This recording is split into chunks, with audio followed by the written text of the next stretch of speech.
And we are back here with the second match of World Team League 2023 Summer Code A Day number 1. We just wrapped up Team Basilisk versus Platinum Heroes, and now we are getting into Mystery Gaming versus Invictus Gaming.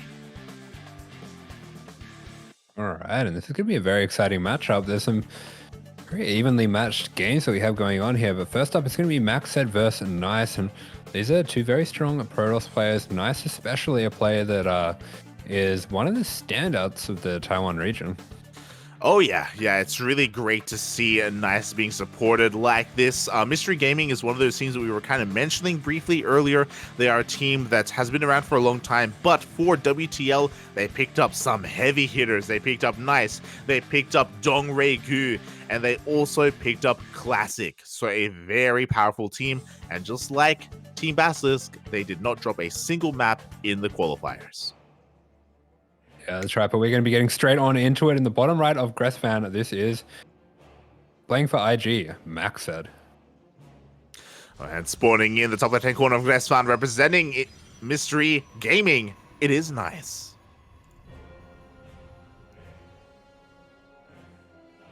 What's the portrait on MacSed's Nexus? What the hell is that? Oh, you don't know? Mate. No? SC boy. Oh. That's SC boy. Okay. I think he's the owner of IG. He is affiliated with them in some way. Yeah. And that photo, to be fair, is more of a meme photo. It's him hogging out, you know? Looks like a James Bond villain. Oh my god. Yeah, he's a great guy. You know, for those of you who don't know who SC Boy is, but maybe watched last season, he is the infamous caster who did shave his head, or I say shave it, who had Oliveira shave his head for the playoffs, for the finals of WTL. Yeah, that's right. We are going to be getting Nice dipping on in, getting a nice look at that Nexus.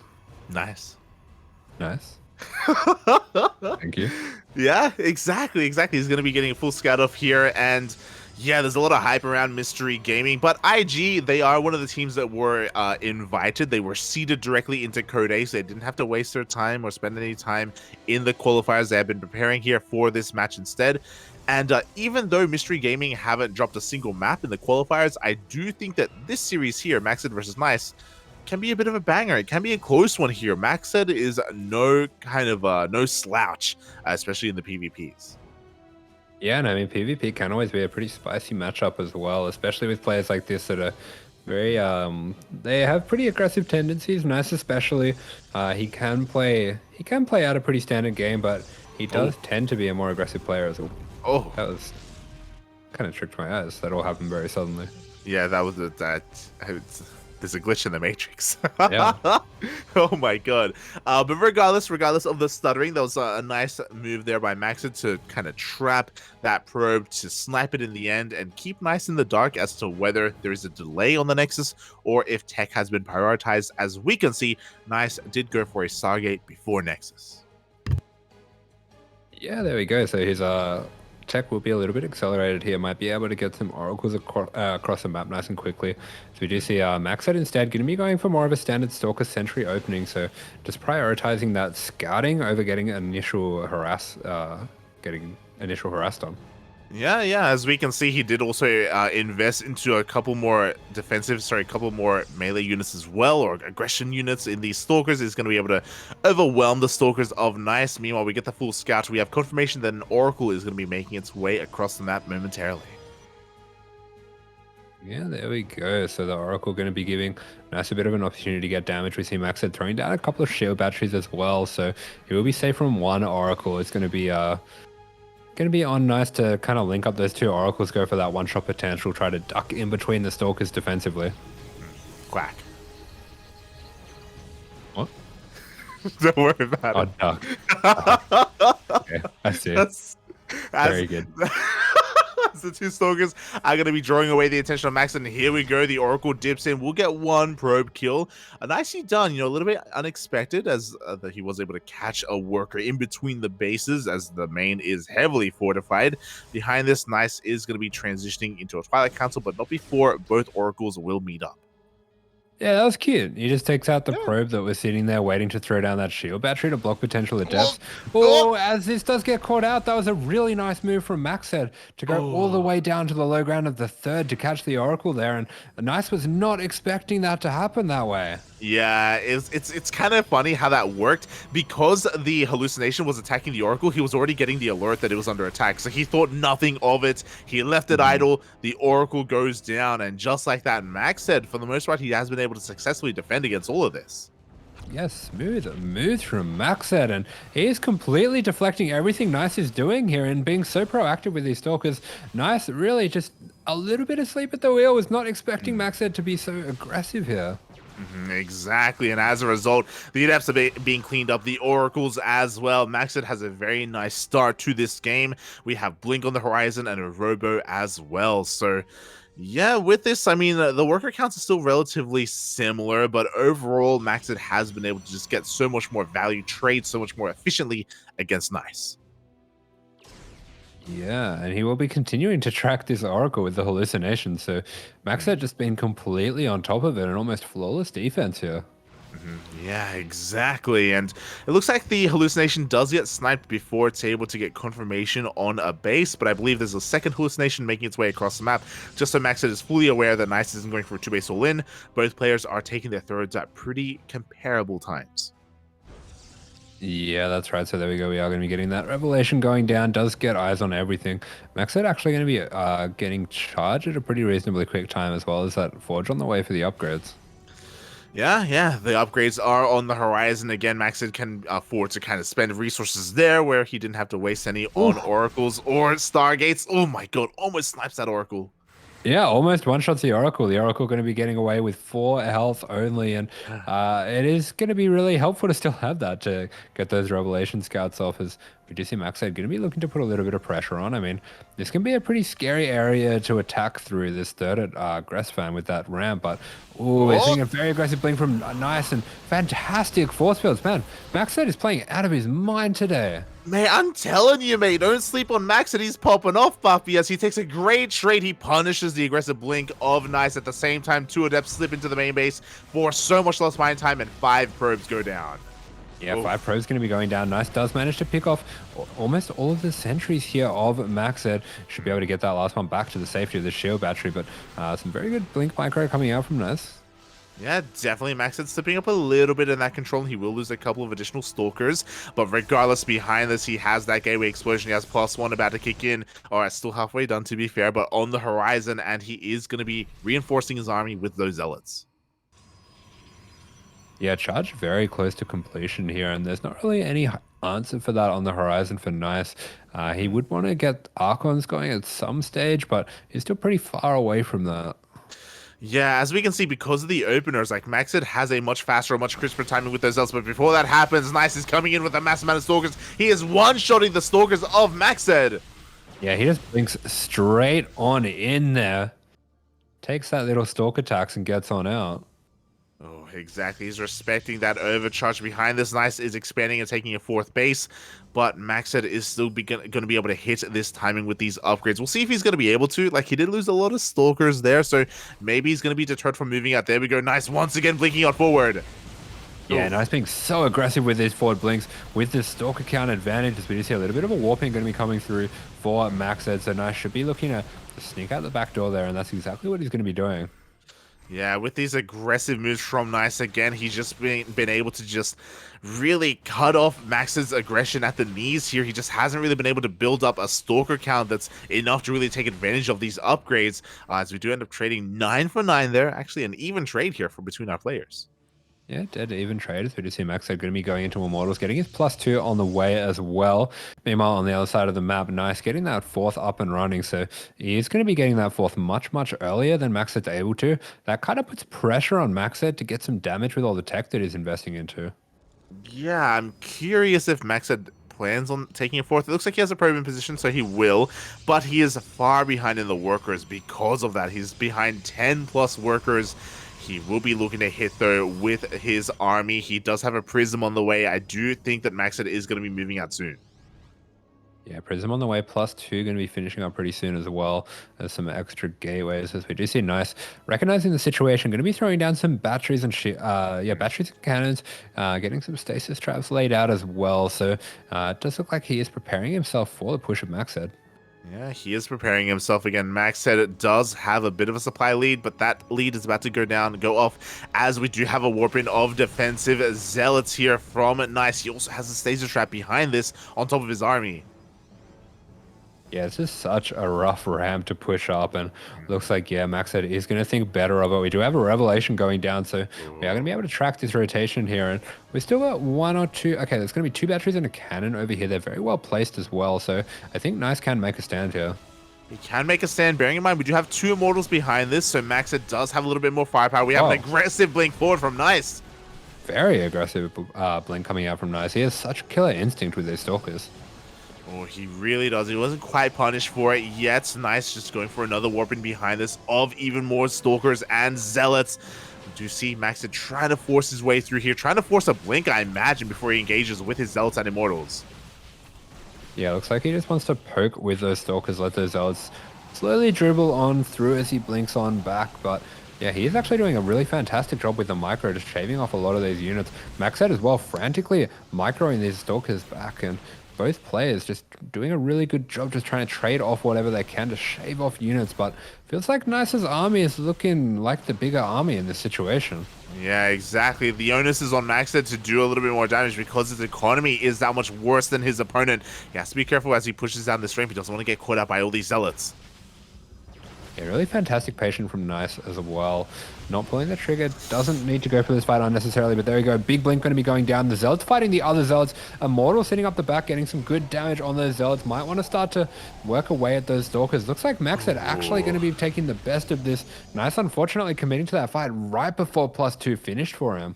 Yeah, a bit of an anti timing for Nice. At the same time, those immortals were actually target firing some of those stalkers, so not bad control from MacSed overall to take a bit of a better trade.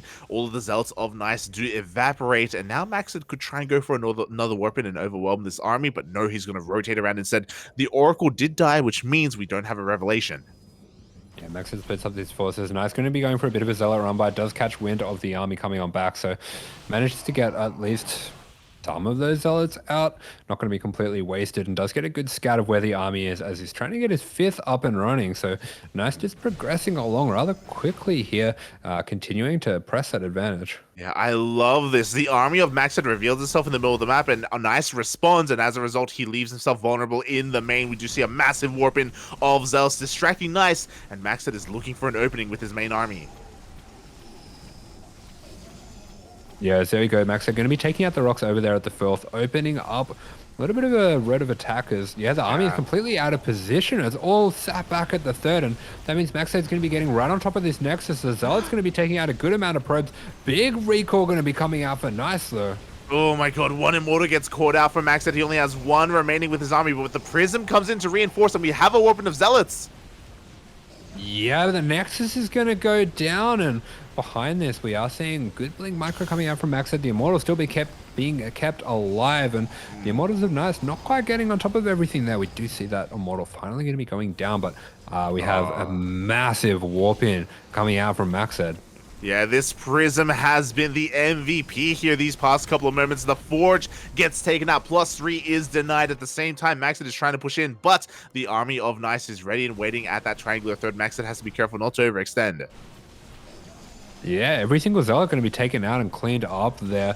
Was pretty expensive here for Nice, but he does get everything under control. And now that he's on 5 bases, or 4 bases now, but stabilized, we can see that he's got a pretty significant... well, he did have a significant supply lead, but the warp in does drop for MacSed though.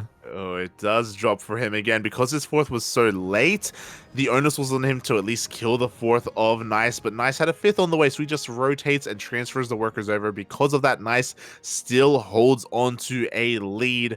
MacSed, I don't know if he actually has spotted that 5th base, by the way, or I guess now new 4th.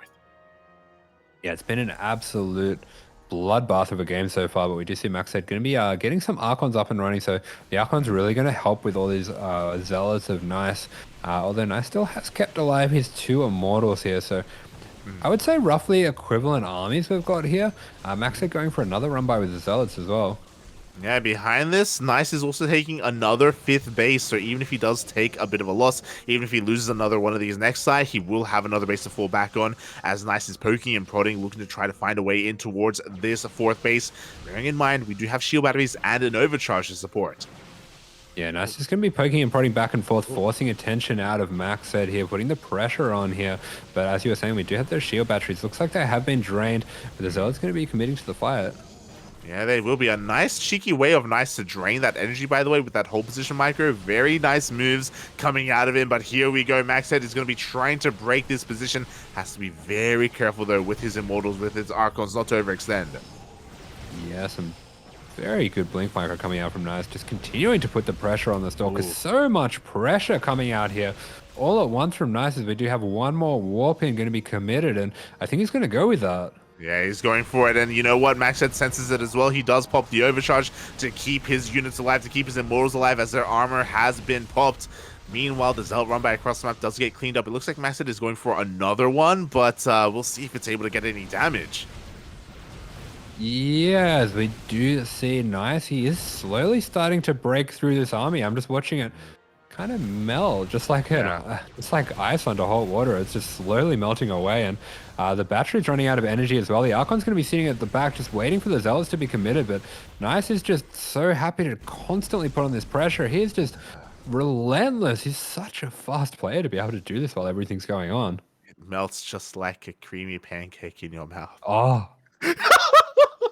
Let's go. Let's go, Bobby. As MacSed is going for another Zealot Warp in, the Archon leads the charge here on the front line. A lot of Stalkers of Nice are going to be going down. His Stalkers were quite low earlier. He had great blink control, but they are now weakened. Meanwhile, here we go. Nice is looking to reinforce. He's pushing on through. Up. Yeah, he's pushing on through. The Zealots starting to overwhelm, but we do have the run by Zealots being brought back here by MacSed, and these Immortals, they are doing work. We have 3 Immortals, and they have not been stopped. They're just chunking through the Stalkers, and MacSed taking a convincing fight here. The supply of Nice plummets. Yeah, exactly. The surround was just a little bit too good, and even though Nice had great control earlier, it was MacSed's army that was being topped up by those shield batteries. He was able to have a little bit more longevity. He forces the army back, and now these bases from Nice are exposed. All the Immortals are left alone, though. Yeah, Immortals are left alone, but it looks like the Stalker count is just a little bit too low already. I have to say as well, these Immortal skins, they look a lot like Stalkers. They really do, but 4 Immortals go down. Miscontrol from MacSed to leave them exposed like that. So overall, a better trade for Nice, but the base will fall, and MacSed is not slowing down. Yeah, maybe a little bit overeager by MacSed, but it might not matter as he's going to be taking down that base. Looks like this base going down as well. MacSed going to take game 1 here for IG in a little bit of an upset, and this might be the beginning of something. Yeah, exactly. We were talking about it. Mystery Gaming didn't drop a single map in the qualifiers. They were undefeated, just like Team Basilisk. But here in Code A, things are a little bit different, and there's a reason why IG, Invictus Gaming, was a Code S team last season. MacSed can go toe-to-toe with the best of them, and this was a pretty close game, to be fair, but he does it for his team. He takes the first game. Yeah, he does, and maybe a little bit of overconfidence there from Nice, but some really fantastic moves from MacSed as well. Just massive Zealot warp-ins, making things so difficult there for Nice, and I think if I'm Nice, I might go for a bit of a smaller map in the next game. Yeah, it feels like maybe Gressvan, the layout, maybe worked a little bit against him. Of course, they didn't have a say in it. The map was predetermined, but here we go. Nice. His map of choice is going to be Royal Blood. Yeah, there we go. So very slightly smaller map here. And yeah, this does tend to be a little bit more of a nice edge map where the littlest aggression can kind of snowball out of control, especially if you take those rocks out.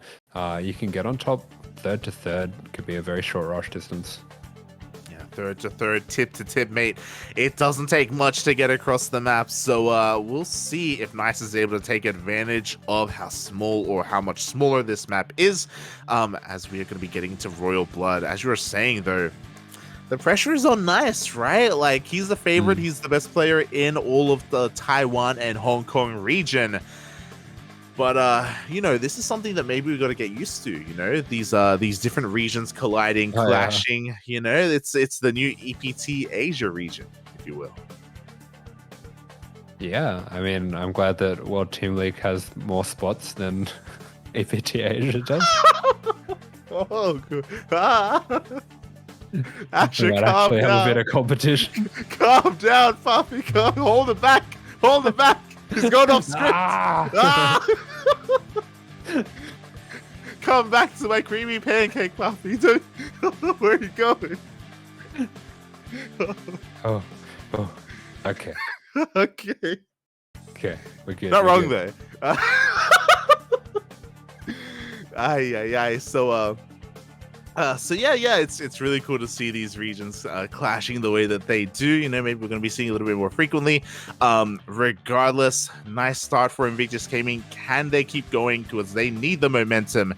Overall, even though they are a Code S team, Mystery Gaming are coming in as the favorites. They do have quite a lot of big names on their team.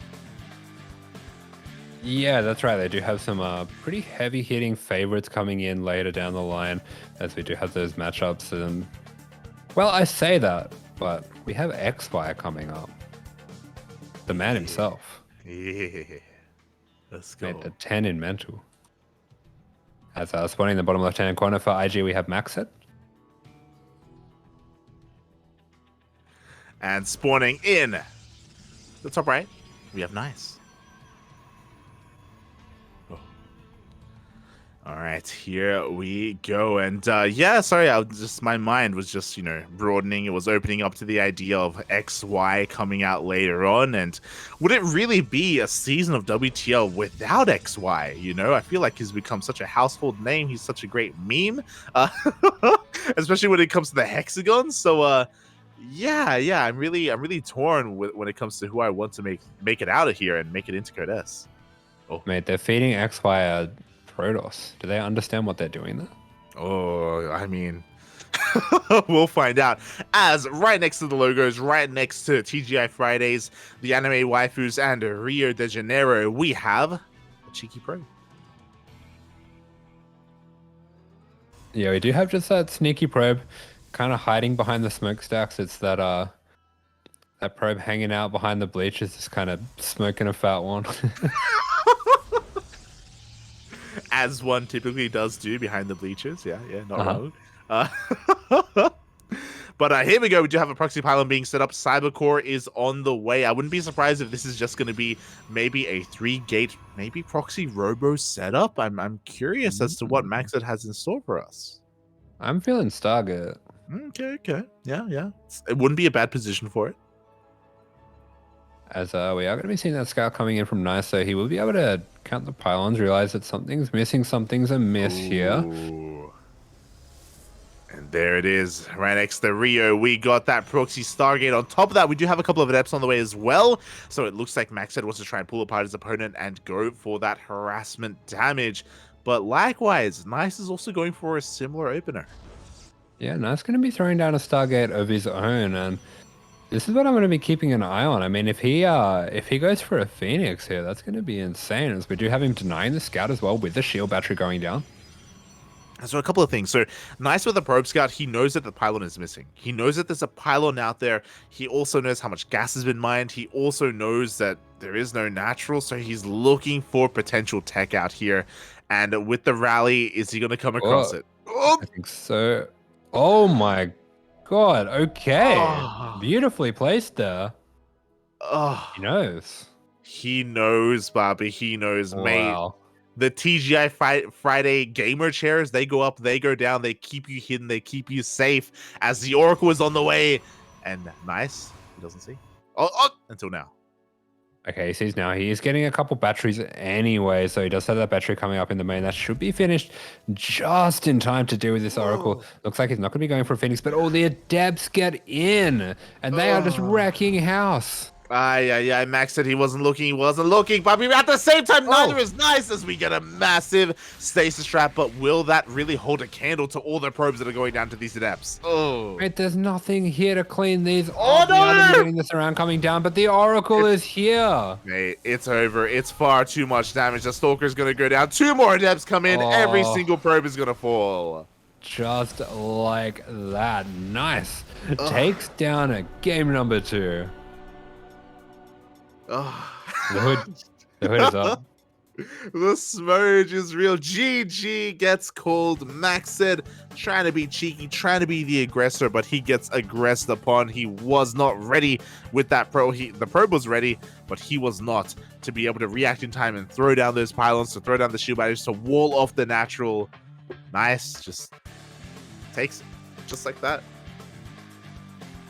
Nice is like, we're not having any of that. I'm not letting you get to that stage where you're warping in bloody 20 zealots into my main. We're just going to slap you down right away, right at the start, and GG, just like that.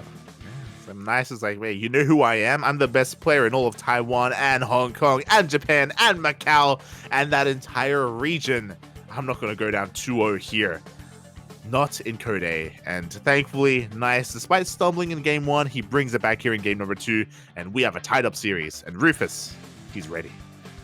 He's ready for the bugs. Bug on bug action. Breaking GG. The new addition for IG, going to be taking on DRG here.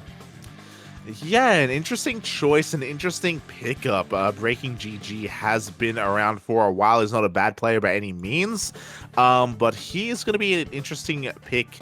I was just quickly double checking, and yeah, so BreakingGG is actually going to be stepping in as Coffee steps out. Coffee, of course, was a mainstay in IG for a long time, but he actually did leave the team.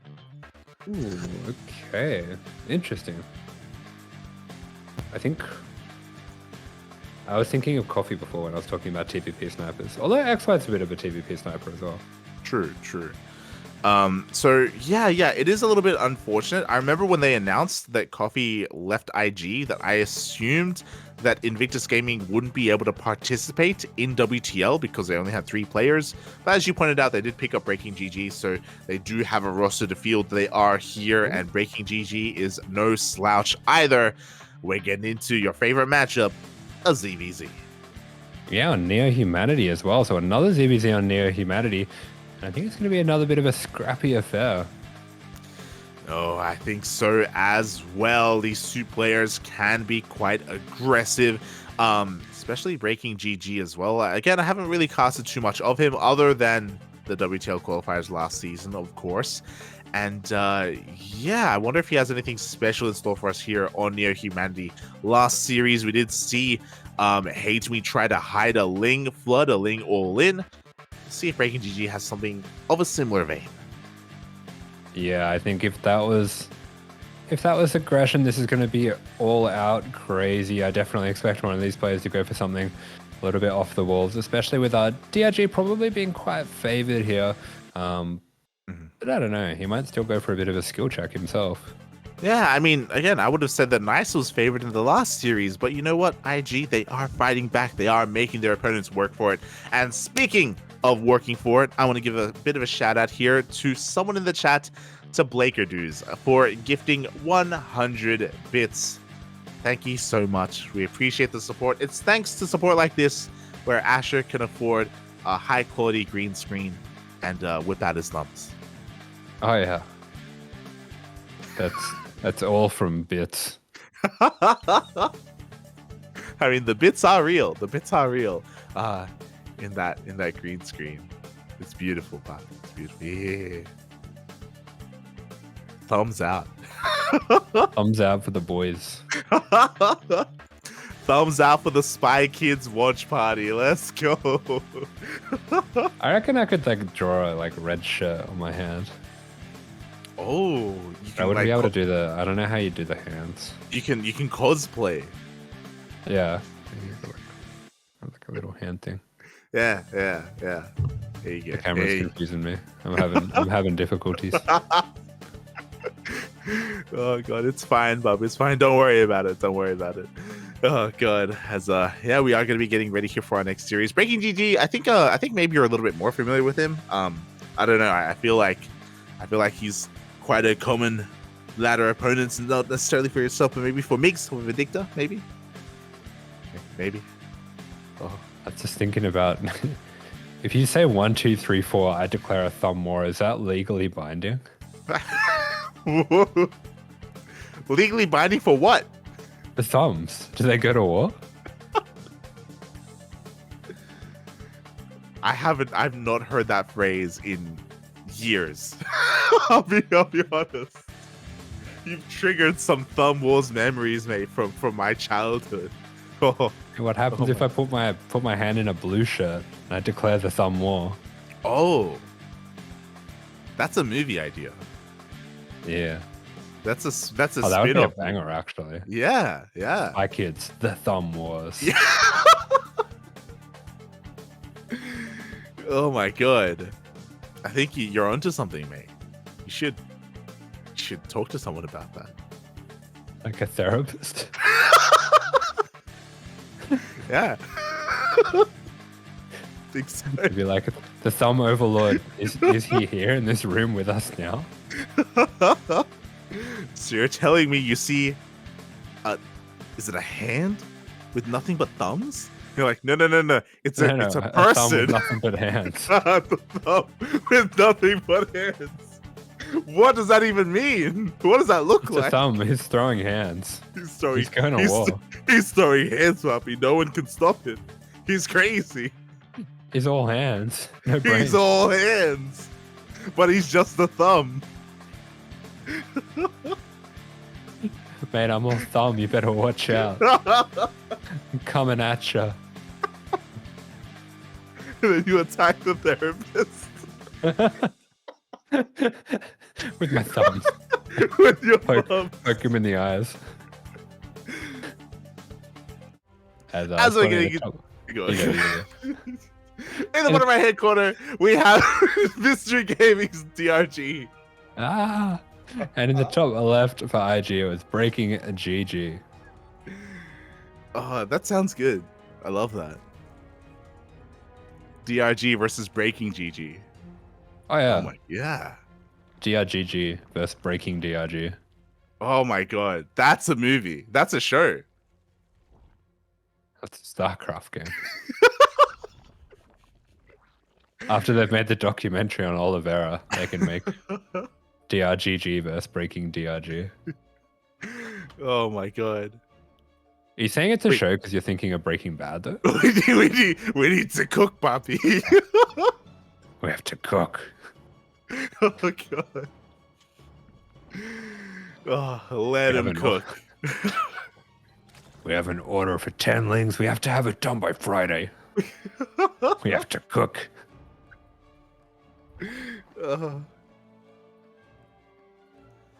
I'm trying to come up with like something thumb related. Yeah. Or like Jesse's retort, and I just keep thinking about the bathtub with the hole in it. Oh yeah, that was nasty. That was one of those moments where like I'm starting out watching a TV show, and I'm like, do I actually want to watch this? And the answer clearly was yes, because you kept watching. Yeah. Yeah. Although that was one of those shows where I just kind of stopped halfway through for no reason. I do that a lot. Oh, did you never finish it? No, I didn't finish it. I didn't even get up to the bit where he was the one who knocks. I've just seen the clip. Oh my god. Yeah. Mate. But I like that actor. What's his name? The Aaron guy. He's in BoJack Horseman as well. The guy from Malcolm in the Middle? Oh my god, I don't know. The dad? The Heisenberg? Is that who you're talking about? No, the kid. Oh, Jesse? Yeah, Jesse. Yeah, okay, yeah. Aaron Paul. That's it. I loved BoJack Horseman. That's my show that I watched half of and I haven't watched the rest. No. I think I've watched like the first 3 or 4 seasons, maybe 3 or 4 times, but I was drinking a lot at the time, so I can't really. I think I can like remember in total all of it. But only just. Jesus Christ! Is it one of those shows where you've watched it 3 times, but every single time you just get blackout drunk, so you just don't? Yeah, and with like 3 different people as well. God damn it! As we do see BreakingGG going for a bit of an all-in here. He's cutting drones at 31. He has a hidden Evo chamber for +1 carapace. I kind of like this because it looks like a +1 melee Ling Flood, but this is going to be a Roach Ling all-in coming out from BreakingGG. Okay, very nice. I mean, DRG does scout everything, so he does have pretty much everything put together, as he is going to be going for actually his own carapace and his own Roach Warren. So he will be very slightly behind, but does have the defender's advantage here, of course. And actually, I reckon he should break the rocks. Oh, breaking the rocks would definitely be interesting here to buy time for his own roaches. But here we go, BreakingGG. He's coming across the map. As you were saying, DRG went for a more standard kind of +1 carapace timing here for his own Ling Roach. But BreakingGG's is going to be hitting that much faster. His upgrades are now already done. Did he make any roaches at all, or is he just coming at him with Lings? Well, he's just coming straight at him with Lings right now. Does have that carapace. It did finish up quite a little bit earlier, but really fantastic micro from DRG. Pulls him into a bit of a concave, using the Queens to great effect, but actually the Lings of BreakingGG are starting to break through. They are breaking DRG, mate. Let's go, Bobby. The +1 carapace kicking on in, but the drones are being pulled, and with the help of these drones, DRG is able to back him off, buy a little bit of time here, forces BreakingGG back. Behind this, he's actually going for a lair. Oh my god. Okay, so BreakingGG kind of fainting out a Roach attack, hitting at a weird time with the Lings. DRG defending with his own Lings, but maybe not quite taking this seriously enough, trying to defend his third there. And I mean, this is where it's getting really weird, as DRG is going to be going into +1 melee. Actually, Roaches and range coming out from BreakingGG as well as that lair, so the lair might just be for Roach speed here. Yeah, I'm shocked by the +1 melee. Because of this, DRG is going to be reinforcing and relying a lot on his own Lings. I'm afraid that he may just be being baited at the moment, because BreakingGG is just transitioning into Roach, and because of his early carapace, like, again, these upgrades do apply to his Roaches as well, so it's a nice kind of transition point here as +1 range is on the way. Yeah, +1 range going to be on the way, as we do have a little bit of Overseer being morphed in. We have the Ravagers on the way as well, and yeah, it's going to be Roach based, but DRG going to be putting the pressure on before that can happen. Yeah, exactly. Lings have made it across the map, but the Roaches are revealing themselves, and with the reveal of the Roaches, DRG recognizes that he cannot break this position. He's going to try and outposition his opponent. Instead, he rotates over towards the natural, but no, BreakingGG keeps up. Yeah, that he does, and these Lings, with the help of the Ravagers, might be able to put a little bit of pressure on us. Okay, this is a very interesting attack. It's just Ravagers. Yeah, I mean, DRG's all in. He hasn't droned. 34 drones is all he has to work with. Ling Ravager is all he has. And with this, he can try and surround and land those biles as he's just flooding Lings across the map. Yeah, I guess if he surrounds all of those Roaches with the Lings, he can then lay down the biles in the center of them, and that's going to do some massive damage. So pretty clever attack coming out from DRG, as he does just dance back and forth, trying to find a good angle to attack in from. Oh, yeah, he's even trying to bile down that Overseer as well. The Overseer, he's not. He is looking. He's trying to catch him not looking, trying to find a way in, and DRG is looking to commit here. He does dive on top of this army.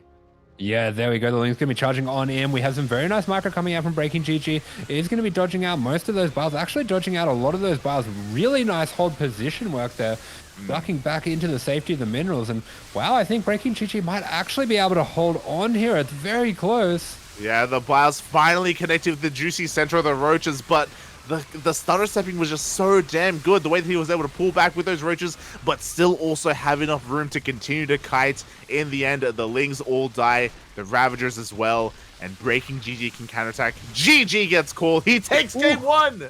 Okay, let's go. IG again, a little bit of an upset, and man, have we got ourselves a series here. Oh my god.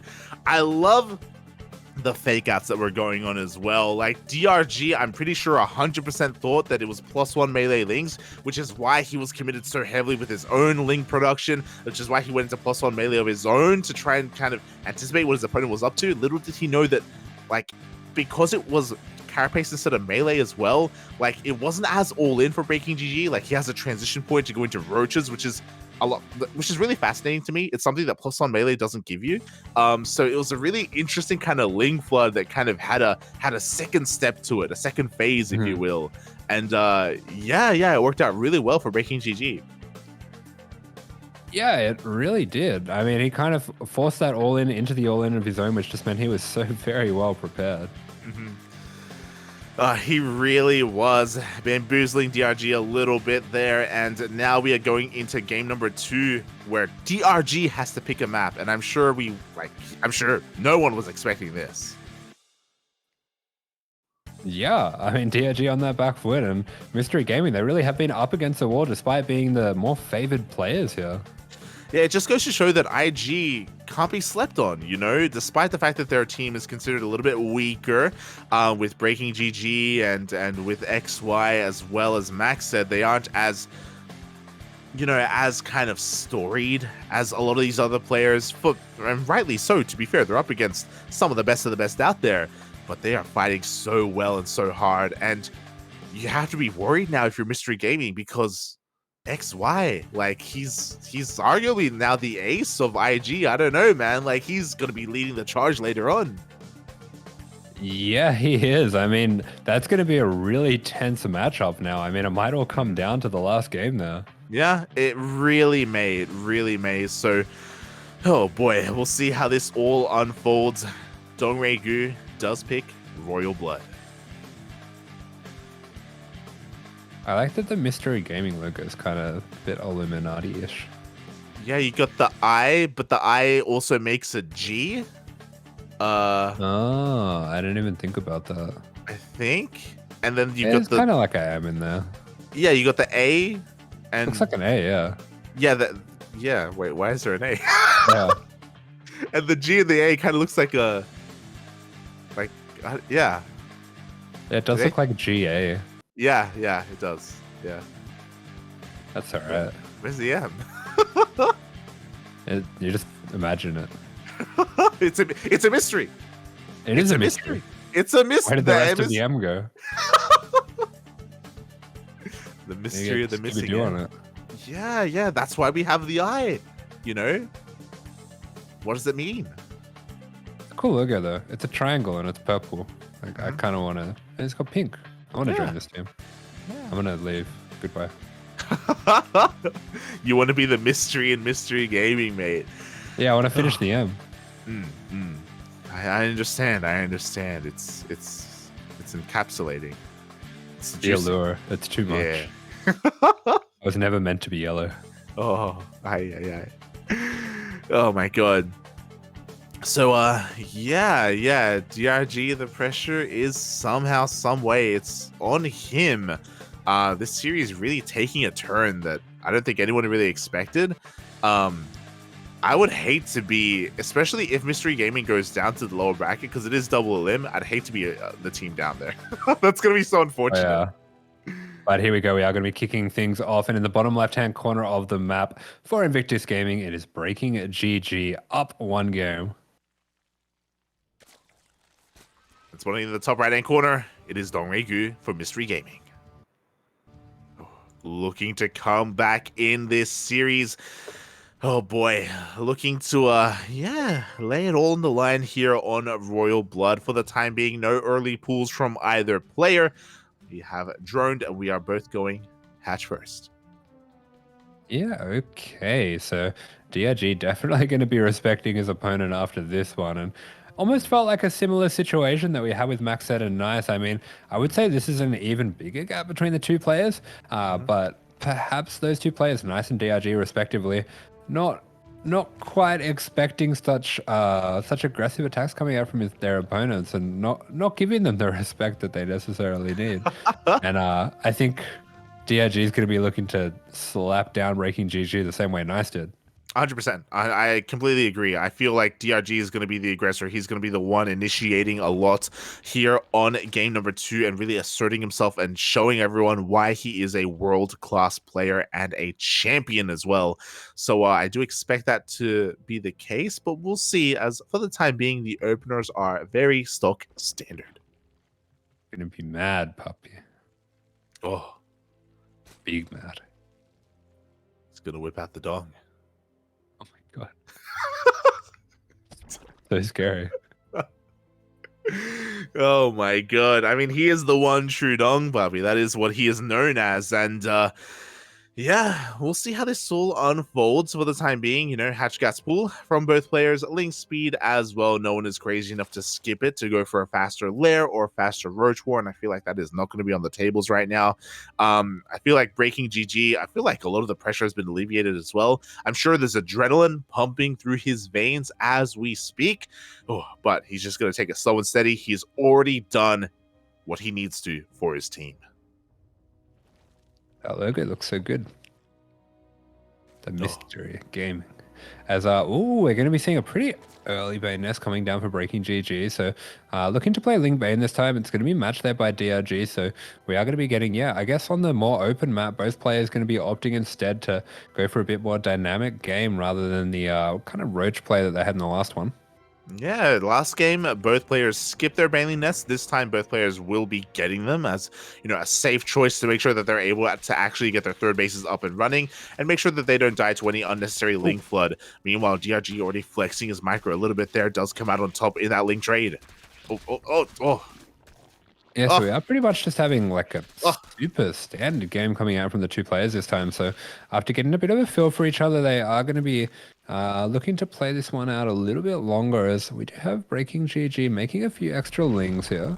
Yeah, he's going to be the aggressor. He's going to be looking to try and deny the third base of DRG. Meanwhile, Dongregru, he's just happily droning, happily making overlords. He is making 2 defensive banelings to be safe. It's going to be all about the control here to make sure that BreakingGG doesn't take a baneling to the face.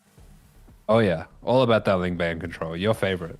Oh, let's go, Poppy. Let's go as the Lings have arrived.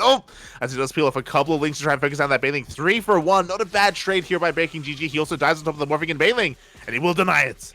Oh, does get that deny only just there. And he is once again putting the pressure on. I mean, after you get an upset win like this, I think it's a really great idea to put some high pressure on your opponent, stress them out, put that fear in them of losing once again to you. But DRG going to be pumping out some Ling Bane himself. And behind this, we see BreakingGG actually going into +1 range and a Roach Warren a little bit earlier. So he is ahead of the curve. He does have the initiative here. Yeah, BreakingGG is transitioning, but DRG is counterattacking with the Ling Bane that he was forced to make. So now, suddenly, the pendulum swings in favor of DRG. BreakingGG has to try and hold here. He has to try to out-control his opponent as there is a massive flood of Ling Bane at his doorstep. Yeah, very heavy commitment coming out from DRG, and here BreakingGG just recognizing it a little bit too late, only just morphing in his extra banelings now, and I think he's just not quite in time to deal with this. He's doing a very good job just plugging up the front, plugging up that natural, and I think DRG, he might want to press this advantage that he has sooner rather than later.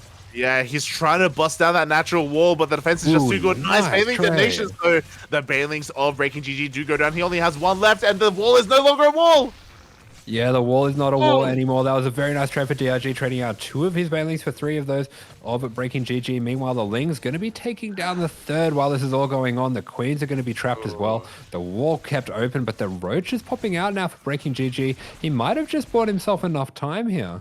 Yeah, he may have, but the 3rd is still forfeit. DRG has done enough damage to come back in this game. He is droning behind this, or actually still flooding Lings and making his own Roach Warren, and the 3rd of BreakingGG goes down.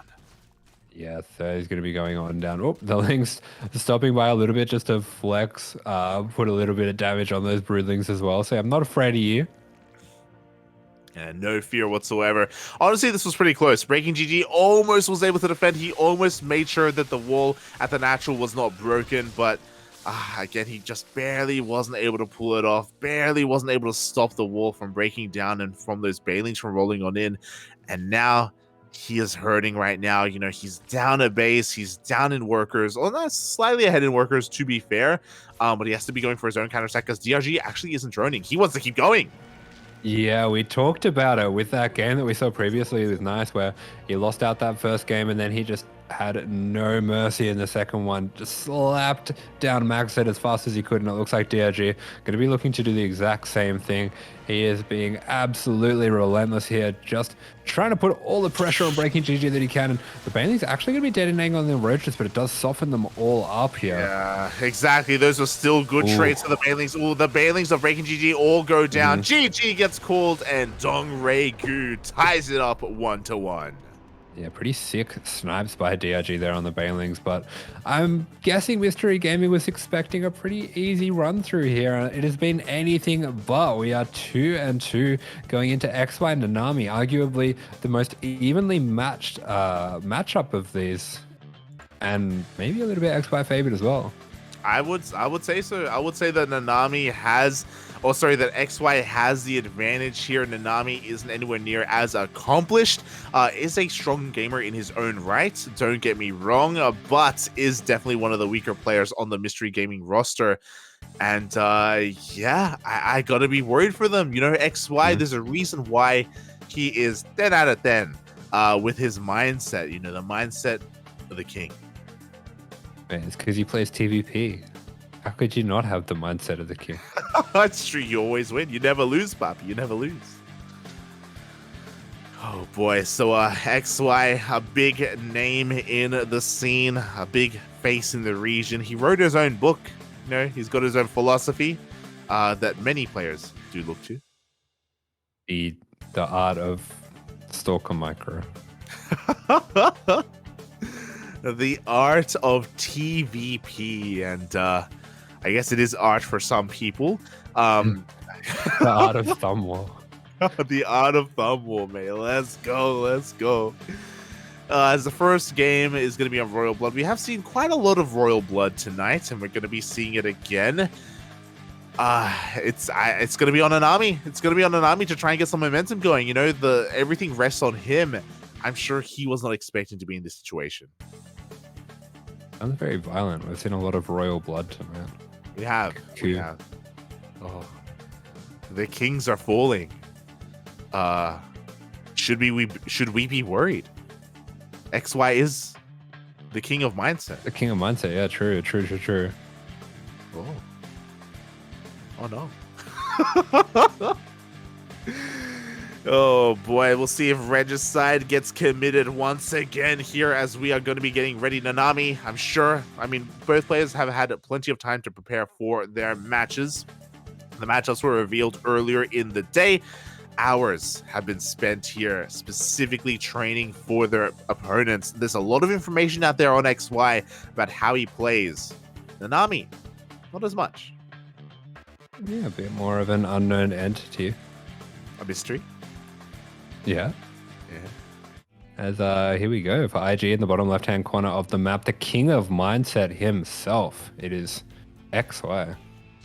And in the top right-hand corner for Mystery Gaming, we have Nanami. Oh. It's like while this is all happening as well, we got a subscription there from Horse Local. Thank you very much for the subscription.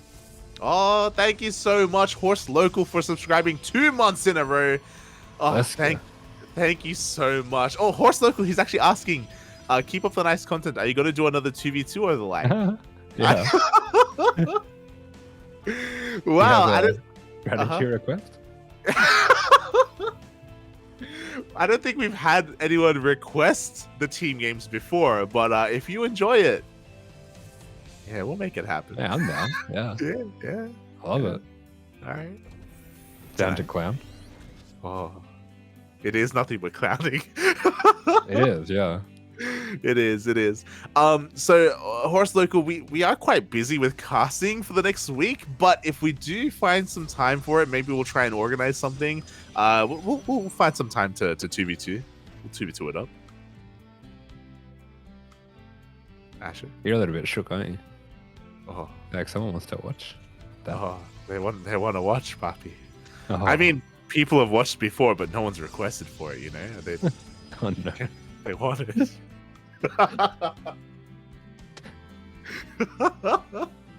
As we're gonna use this game,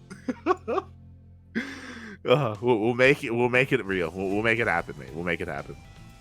As we are getting into this, and yeah, we have a Rex Expander being set up here from XY, the mindset of the king. No aggression. Oh. Oh, Do you think they're told that their scout has to go past the logos? oh yeah. No. They put the logos on the scout path. I'm so dumb sometimes. The Marine's gonna be. Marine's gonna be coming out looking for a proxy, trying to hunt down the probe here. You didn't have to correct yourself like that, Asher. No, Oh my god. it needs to be said. A little bit slow. Oh my god. You're like, it's crazy how units, they just keep going where the locals are. It's Illuminati. Being paid. It's a conspiracy. Yeah, it's a conspiracy. Oh my god. Are they watching the stream? Are they watching the camera view? Oh my god. They're cheating from the future. As we are going to be having a marine reactor coming out here for XY. Going to be going for a bit of a mine drop behind this as well. And it's going to be a very standard build coming out from Nanami too. So pretty much the two most standard TVP builds from each side. Just a 2-gate blink from Nanami and just a very simple Reaper expand from XY. Marine expand, sorry. Yeah, nothing out of the norm here. We do have a mine drop being set up. The Adept did get one SCV kill, but does get cleaned up here across the map. I believe the Adept wasn't able to shade into the main base, so Nanami may not be fully aware of the opener that XY is going for. Yeah, not a great trade there, losing the Adept for just the one SCV. It's okay, but you would like to put a little bit more pressure on it. It does mean that the Stalker does have to move out as well just to get a bit of extra scouting. We're going to be getting a nice early third Nexus going down, so getting that rather greedily off just a few Stalkers here. Definitely going to be making the most of that lead in economy, as we do see XY going for a Liberator behind this. Okay, so this is a bit of an old school build, and this can lead into a 3-pronged attack where we have a Liberator threatening one side, the mine drop another side, and then a tank push with a few SCV pools. Yeah, I was thinking the exact same thing here. Like XY committing into some pretty aggressive units overall. We should be seeing him move out across the map momentarily. But before that happens, the mine drop is slipping into the main base. Do we have a reaction? We do. Yeah, nice quick reaction, so we'll be able to get those units out of there. Does have blink as well, so nicely done. He's going to be blinking underneath the medevac. One of those mines is going to be saved, but no! Oh my god, the unborrowed Nanami. He thought that it was safe to come back. Not like this. Oh god. The mindset of the king. He's coming back in. He's still got a mine, puppy. He doesn't go for the drop yet. It looks like it is going to be able to scuttle out of there, but 12 probes for one Widowmine is well worth it, mate. Oh my god. Mate, the mindset of the king is just to ruin your opponent's mindset. Yeah, that's how the kings do, mate. And here we go. The push that we were talking about. Boys are being pulled with this to repair those tanks and to maybe even provide a little bit of support as well. This is scouted by Nanami. He's fully aware that a push is coming across the map, but just because he knows it's coming doesn't mean that he can stop it. I mean, he should not be able to stop it with all the probe damage that went down. That was 12 probes that went down. He's going to have so few Stalkers to deal with everything that's going on here. Liberator going to be putting a lot of damage on this Stalker. One of those Stalkers is going to be going down. The second Stalker in range, but doesn't go down. But there are so few Stalkers here to deal with this push. Yeah, and here we go. The tanks are going to be able to siege. The bunkers are on the way as well. Blink is done, though, so we'll see if Nanami can maybe try and focus down the building SCVs. Oh, nice reaction there. Does snipe the Widowmine drop as it tries to go back in, but a gateway is going down. And gateways are huge because we only had 3 to begin with. I believe only 3, so that is going to be a big chunk in the production gone for Nanami. I think it might have been just 2, actually. Oh my god. As, yeah, Nanami's Blinkstalker micro has been really fantastic. Going to be jumping right on top of these tanks before the bunkers can finish, so these Marines are a little bit overskinned. They are in a lot of trouble, but, he traps the Stalkers. Beautiful micro from XY. Oh my god, so many Stalkers go down. You know what? Here comes a third tank. We still have some SCVs for another bunker to be built as well. And right now, Nanami is being cornered here, cut off from his third base. If XI wants to, he could peel off a couple of units towards that third, and that's exactly what he does. 2 Marines are headed over in that direction. Yeah, a couple of Marines dipping on over. These tanks in the bunker are going to be securing this position here. But we do have a shield battery over to the side there, so that Marine's not going to be able to get too much damage as... the Immortal goes down. Yeah, the Immortal left exposed. It goes down. The Robo is going to be depowered as well. Not before a second Immortal pops out, though, so at least Nanami was able to get that out. Meanwhile, the Stalkers are coming in for a blink, but no, they are spotted by the tanks. Man, Nanami, his micro is really fantastic, but he's just working with way too few units here. It's such an uphill battle. The Immortal once again left idle on the Marines. They dive on it, but then the Marines are somehow able to close the distance, and they take out the Immortal. Yeah, the Stimulus Marines take down the Immortal. The Rover's already gone, so we're not going to be getting another one for a long time here. Battery goes down in a simple volley from the tanks, and these Stalkers, they stand no chance against 3 tanks here. They really do not. They're going to be able to clean this up, but at what cost? Another 13 probes are going to be going down. The Marines do barely survive. They're going to be chasing this away. And after all said and done, XY has a massive economic lead, and so much of the production is gone. I don't believe the Robo has been rebuilt. Yeah, those Marines just going to be chasing after the last few probes there, as we do see XY actually going for a 3cc behind this, so gets that CC up nice and early. We'll still be waiting a little while for Stim and Combat Shields to finish up, but he doesn't really need a timing here. All he needs to do is just defend the counterattack of Nanami. Exactly. We do have a robot behind this. We have Charge and a Forge as well. It's going to be a little bit ambitious to try and, wait out long enough and play this out long enough for those upgrades to really kick in. Oh boy, has XY, as you were saying, is just solidifying his position. His tanks are sieged up. His Marines are here as well. Oh, but we are going to blink into the main. Yeah, quick blink going to be going into the main. We do have a tank in position here. Getting a little bit adventurous here. That Combat Shields is in trouble. Combat Shields goes down. Fortunately, looks like Stim should be finished already, and that's right, it is. A couple of the Stalkers getting missed by the recall, so they will be forfeit.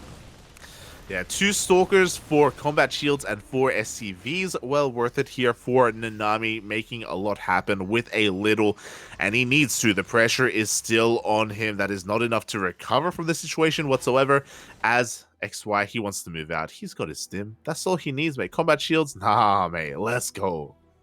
Yeah, the pressure is on. The pressure is mounting as the moments go by with that 3cc economy kicking in. Nanami going to be diving on in here with 5 Stalkers. Should be at least one-shotting those SCVs. The Medevacs in a little bit of trouble as well, but no, XY fast enough to get those back out of the way, and he should be able to secure this third. Meanwhile, his push, that's going to be pretty hard to hold here for Nanami. It's nigh impossible, mate. Bearing in mind that, of course, recall is on cooldown. It was just used earlier, so those Stalkers cannot make it back home in time. Third base is going to be going down, and we just have so much bias, so much Marine Marauder. The Zealots just melt. Yeah, charge kicks in, but there's just 2 views Zealots to make use of it by the time that happens. Looks like this third base is going to be going down. Most of the bio is being shaved off, but it can always drop back to the safety of these tanks here. Yeah, we have a blink on 4, but they blink into tanks and Marauders. Every Stalker goes down.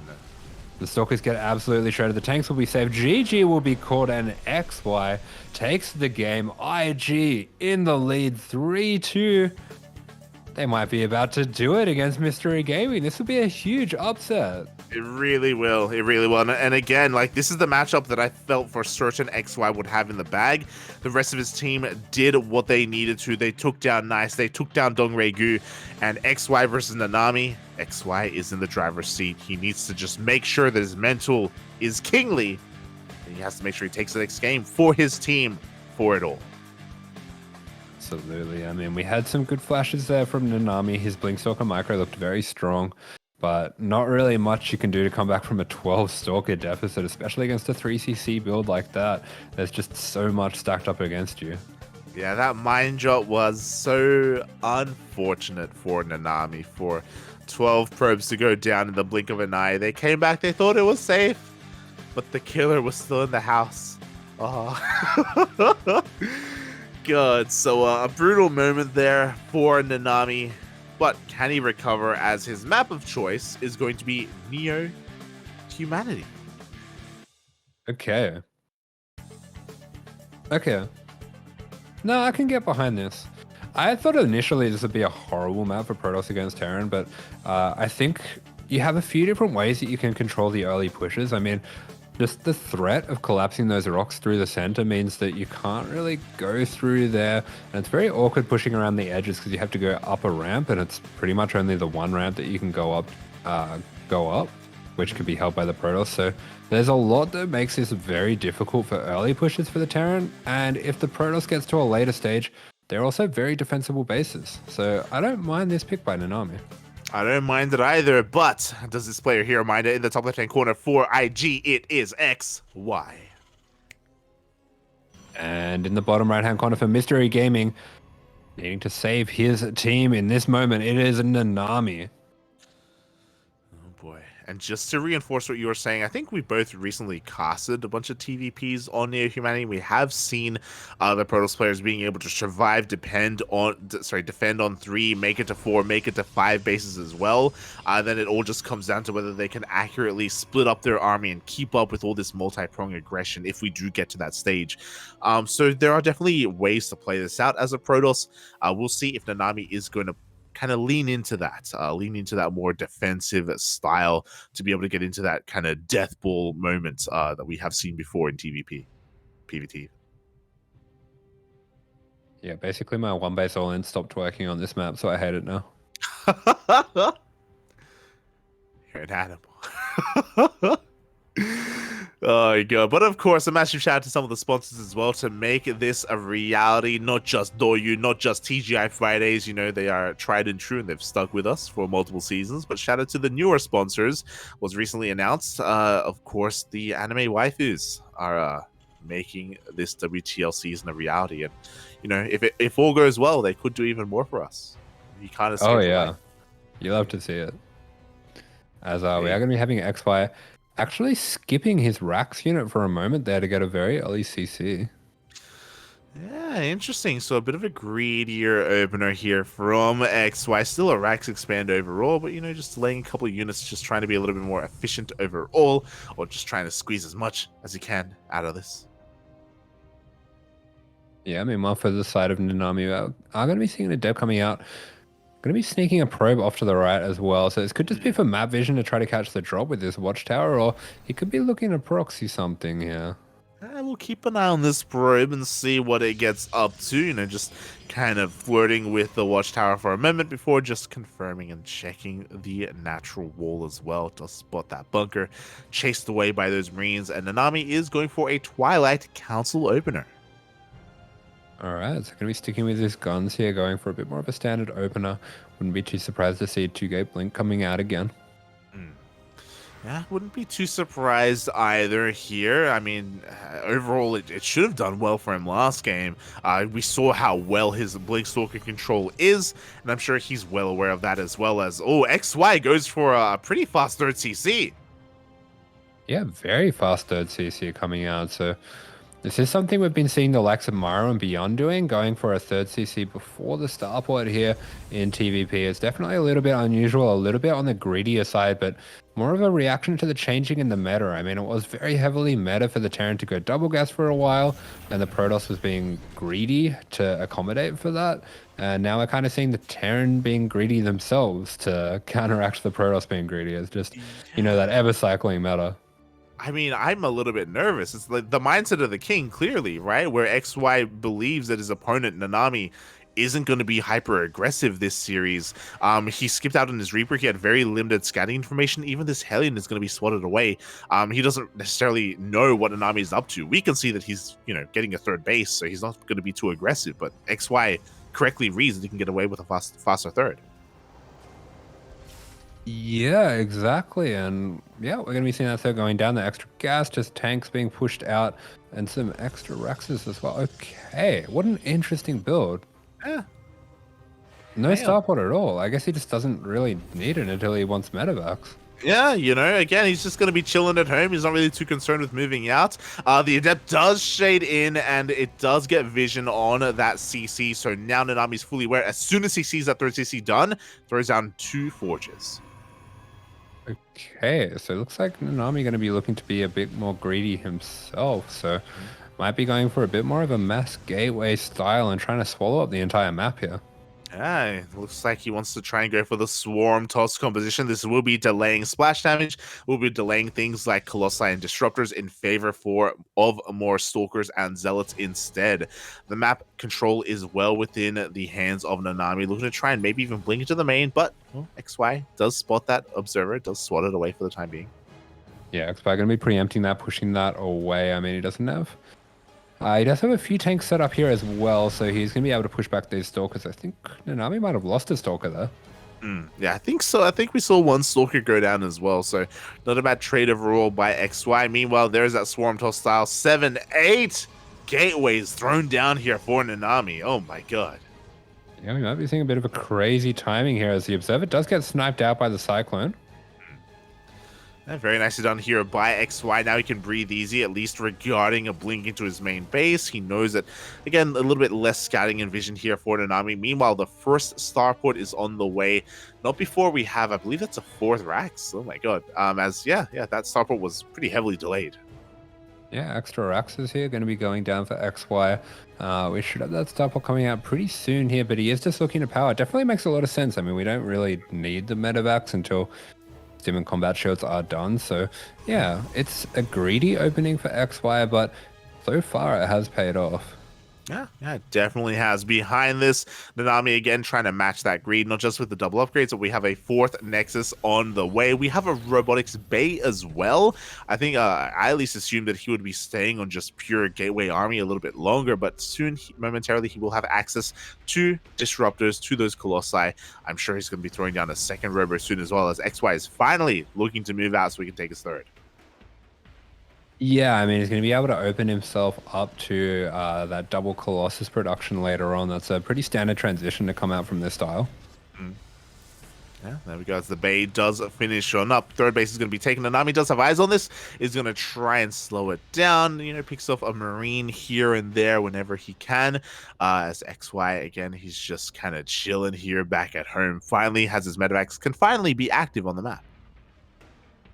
Yeah, can finally get on out there. Is establishing that 3rd as well. So took him a little while to get that down to land it. I'm sure he didn't quite know what was going on with Nanami, but Nanami going to be going for a little bit of a dive into the main. XY does leave units here, so nice job there. Yeah, he does have units split off in the main base. Meanwhile, interesting choice from Nanami, by the way. Not going for Colossi first, is actually prioritizing his Disruptor instead. Okay, so yeah, as you're saying, a little bit more of a stylistic choice coming out here as all the tanks are exposed. XY going to be reacting pretty quickly, but that is a tank going down for just a Zealot there. Nice moves for Nanami. Very nice moves. Meanwhile, the lock-on is broken, and the Prism barely survives getting into that dead space. Yeah, very low though, of course, so the potential for harass is a lot lower now. Might just be waiting for a recall to come off cooldown to bring that back. Oh, yeah, exactly. So, of course, we do have to keep our eye on that. Meanwhile, we do see XY just continuing his tank production, his Marauders as well. 4th CC is thrown down. And, I just, personally, I really appreciate that the Nami is kind of taking this passivity as a massive sign to just keep expanding, keep taking bases. Yeah, definitely. Nanami's picked a really good style to play up against what's happening here, but here we go. We do have the first harassing warp in. Going to be a huge Zealot warp in. This can be very difficult to deal with. So we do see XY going to be poking on forward, but that 3rd is in a lot of trouble right now. It is in a lot of trouble. At the same time, XY is being torn apart because the main army is pushing on forward. It looks like the tanks were able to focus down both disruptors, though. Yeah, that was a crushing battle there from XY. Nice target fire as well, going for the center mass of that grouping of gateway units. And we do have a pretty big warp in, but the disruptor going to be going down. This tanks getting themselves into a nasty position. The Stalker's being shredded. His 3rd is in a lot of trouble, but Nanami has to stop this army at some point. And I don't know if he can. Without Colossus, without Disruptors, without any kind of splash damage, a Robo goes down, and XY is going to be able to keep on pushing. I thought XY was going to get caught out in the middle of the map by the main army, but actually it was Nanami instead. Yeah, exactly. As we do see Nanami going to be pulling the trigger. Zealot's coming in from every angle here, jumping on top of the units. Tank's going to be going down to the Stalkers, and XY's bio is just so battered and bruised. He loses every single medevac too. Wow, I didn't believe, but I should have believed in the power of the Gateway Army. The Zealots swallow up everything, and now Nanami has so much momentum, has 5 bases behind this. XY struggling to get his 3rd back up and running. And now Nanami has to be careful not to overextend. I feel like rebuilding our splash damage is probably the wiser choice, but regardless, Nanami's in a good position. Yeah, he definitely is, and he's going to be running on in here. This tank style, pretty hard to make work against the mass Zealots, as we do see 2-2 has finished up for the Protoss now. It has finished up. Nanami overextending a little bit, does throw away a handful of those Zealots, and now XY, he wants to try and counterattack. He wants to try and get a little bit more damage done. He doesn't have eyes or vision on any of these fresh bases, as Nanami is setting up a counterattack. Disruptor actually moving out towards the center of the map as well. Oh my god. Yeah, this could get pretty nasty. The Zealot's going to be wrapping around, and actually, he's opening himself up to a massive surround here as he breaks these rocks. This is going to get really scary here. I think XY walking into a huge surround. The third is being denied from mining again. All the boys being pulled. Let's go. Every single boy's been pulled. We see a massive blue line rushing across the map. XY is giga all in, and he's going to have to end the game here, but the Nova goes off. No! Oh, massive Nova. The response is a little bit too late. We have a second Nova coming out, taking out a huge wave of those SCVs. And mate, this was it. This was the moment for IG. But now with the mass surround of these Zealots, with so much going down to the Disruptors, it looks like Nanami is going to be able to close it out for his team. And Mystery Gaming are looking to force the ace match. Yeah, that final Zealot warp in there, the nail in the coffin, and this could be a little bit of a heartbreaker here for IG. They were looking so close. I mean, they still have the ace match, but the ace match is going to be a very difficult prospect as Nanami is looking to crush this one, looking to take this one away. XY down to 44 SCVs, and GG is called. Wow, GG, well played. Mystery Gaming. Nanami does it for his team. He fights back. He puts a point on the board, responding very well and very nicely to XY's opener, to XY's own greedy opener, with just mass greed as well. Just raising him in the amount of bases, the amount of army, and the engagements. Oh, we got an ace match, Rufus. Oh, look at him. Oh. Beautiful. Yeah, Rufus, you know, there's something about him. He always comes out whenever a Zerg is about to reveal itself. So does this mean that the dong is coming out again? You know something we don't?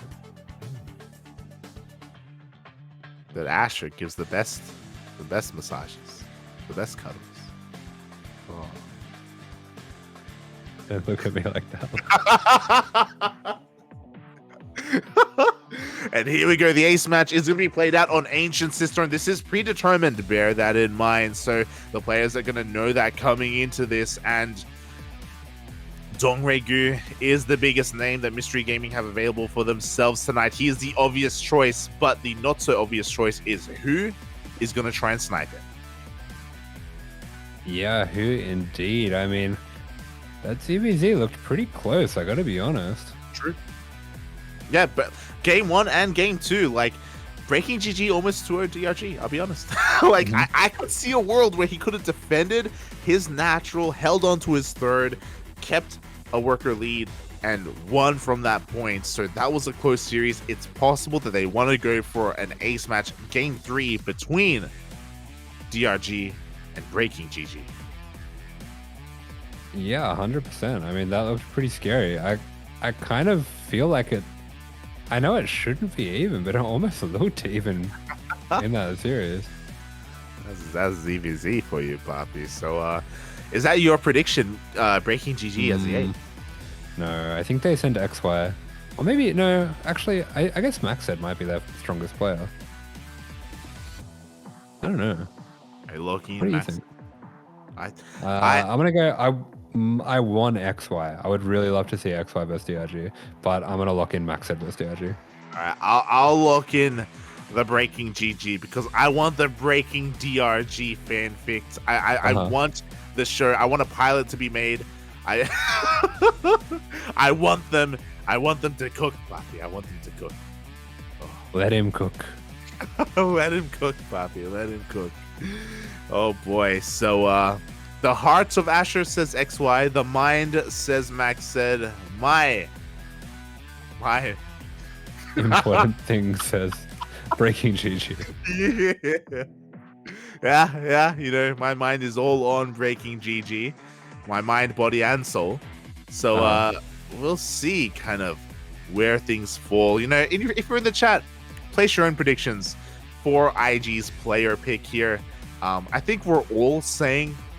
I think we're both on the same kind of mind that it's going to be DRG, but no, it's not! Oh my God! Okay, we're going to have the PvP rematch. It's going to be MacSed versus Nice. Wow. Putting a lot of faith in Nice here. Let's That's That's crazy. The dong is not coming out. We have a rematch PvP, and this is gonna get wild here. To be fair, I feel like Nice is probably. I can see him being upset about his series and being like, "Nah, put me back in. All right, I want to prove myself. I want to do it all. I know I can take down every one of those players." So, powerful choice here by Mystery Gaming. Powerful. You know, I reckon DRG just went to bed. Nice seems like a bit more of a DJ. It's pretty late in Korea. I think it's midnight in Korea, so it's possible that he may be in bed. He may not be a DJ. I bet Nice is a DJ. I know it. I mean, he's got the waifu. We know this. We know this. Yeah. Oh boy. So Nice versus MacSed, a PvP to end it all. Oh boy, this is gonna get interesting. This is gonna get wild.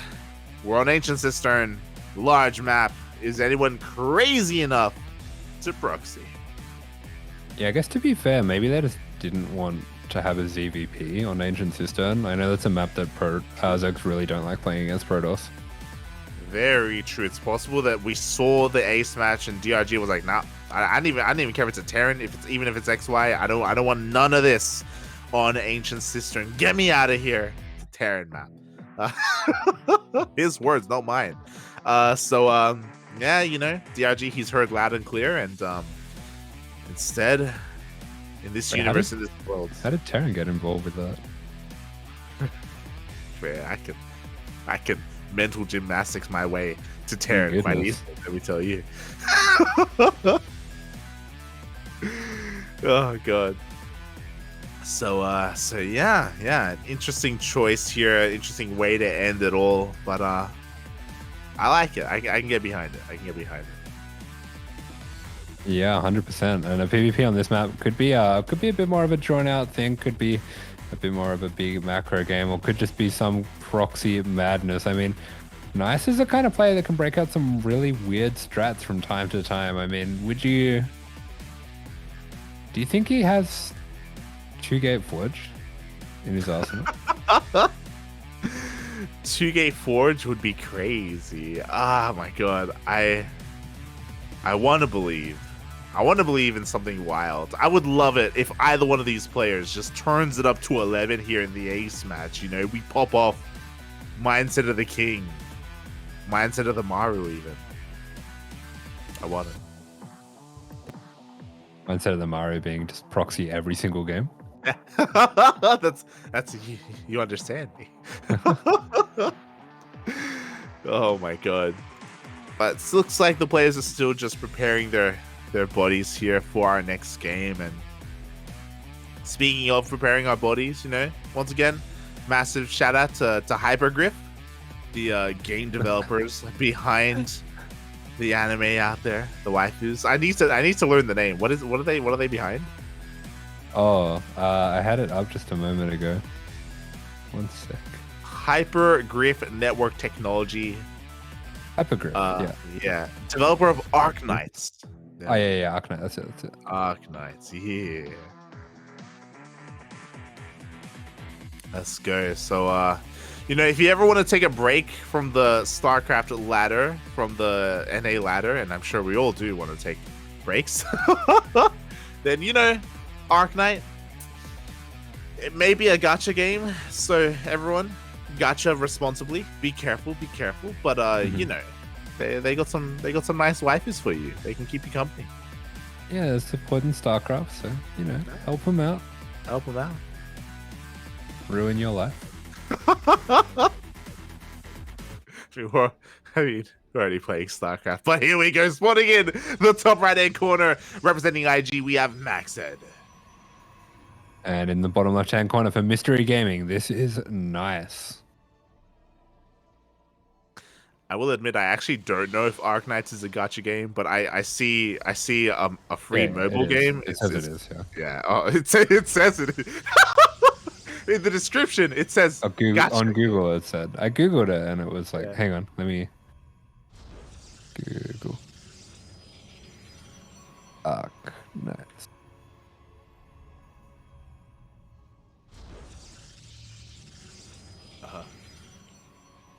Free-to-play tactical RPG/tower defense mobile game. Available on Android and iOS and features gacha game mechanics. Yeah, there you go. There you go. So everyone, be careful. Play responsibly out there as we are getting into this PvP. Nothing too crazy. We do see 2 gate openers from both players, as to be expected.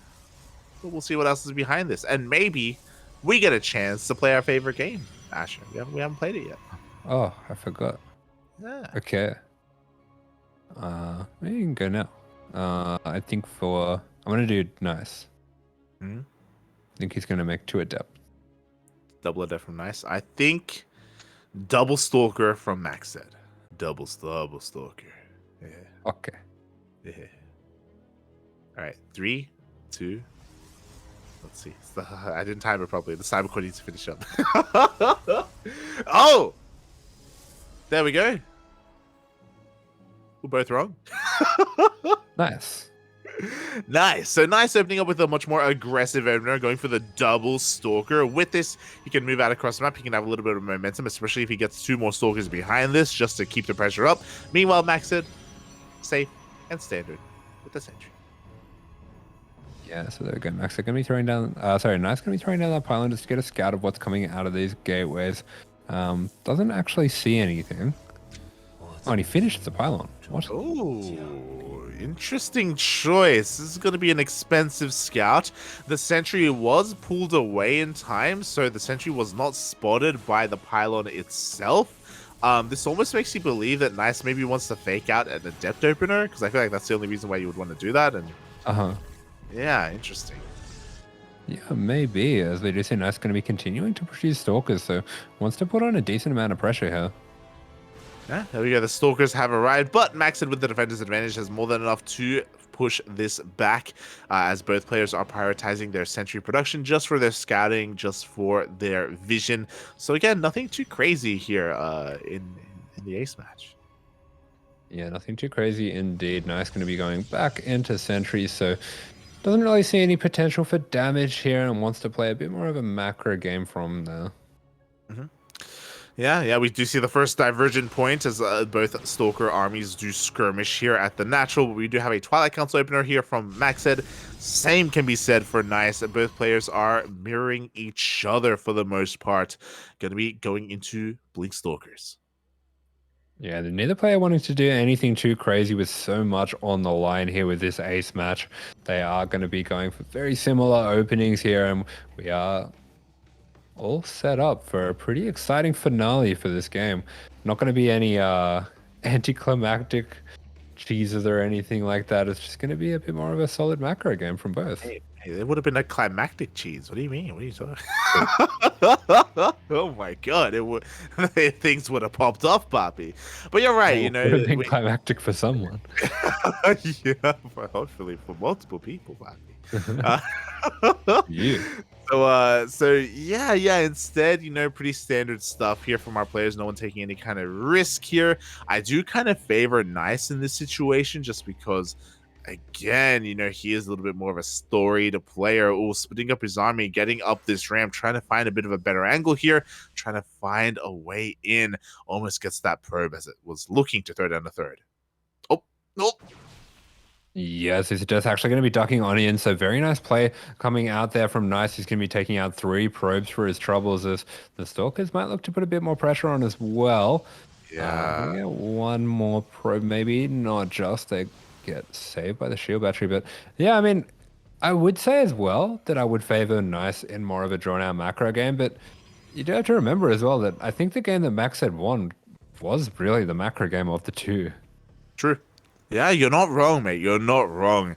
But already Nice just kind of throwing a wrench in the works. MacSed for a long time has been backing up these minerals. He was up to 500 by the time he was being forced back. Finally, he can throw down his Nexus. He has been wanting to for so long. As a result, he's going to be a little bit behind in other aspects. Like, we already have a Robo on the way for Nice. His own third is that much faster. So, these little small differences can add up. We'll see if Nice is able to take advantage of that. Yeah, for sure. As we just see, Max are going to be moving out, actually catching out these adepts. So Nice little pick off there. Yeah, very nice. One adept does go down. Has to be careful not to overextend because Nice is making his way out here. Both adepts do go down. MacSed moving out across the map with his own 2 adepts. Yeah, Max are going to be going for the same move, dipping in with the 2 adepts, and Nice actually much worse prepared for Ooh. this than MacSed was. Yeah, 1 probe going down, 2 probes going down. The adepts are going to try and get into the main base, but no, the Stalkers make it back in time. This is going to give MacSed an opening. He's headed towards the 3rd, but Nice is quick to react as well. Yeah, a lot of lost mining time for Nice, though. Meanwhile, we are getting a little bit of a hallucination scout, going to be picking out what's going on inside the main base of MacSed. Third finally finishing up for MacSed as well, and both players going to be going into charge and +1, so virtually completely mirrored builds from the 2 players so far. Exactly. This is all going to come down to map awareness and map positioning because right now both players are trying to keep up with each other, trying to make sure that no one gets caught out of position. No third base is left vulnerable. Nice is able to keep up with this army. At the same time, though, Max said he goes in with 4 Stalkers and blinks into the main. I said, blinks to the... There we go. Yeah, Blinks into the main. Nice does have 4 Stalkers already ready to receive there. They will be pushing back the Stalkers and MacSed. It's a very good preparation from Nice. Nice definitely taking MacSed very seriously in this ace match here.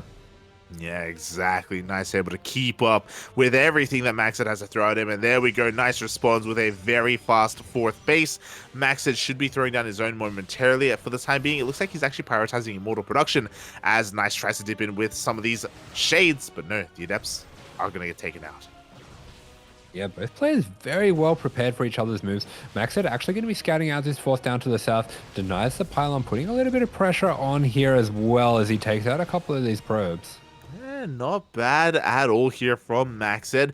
Now he's going to make a choice. Does he throw down his own 4th or does he double down? And for the time being, there we go. A Prism is on the way. MacSed is going to be rushing across the map to try and put the pressure on and try and punish this 4th.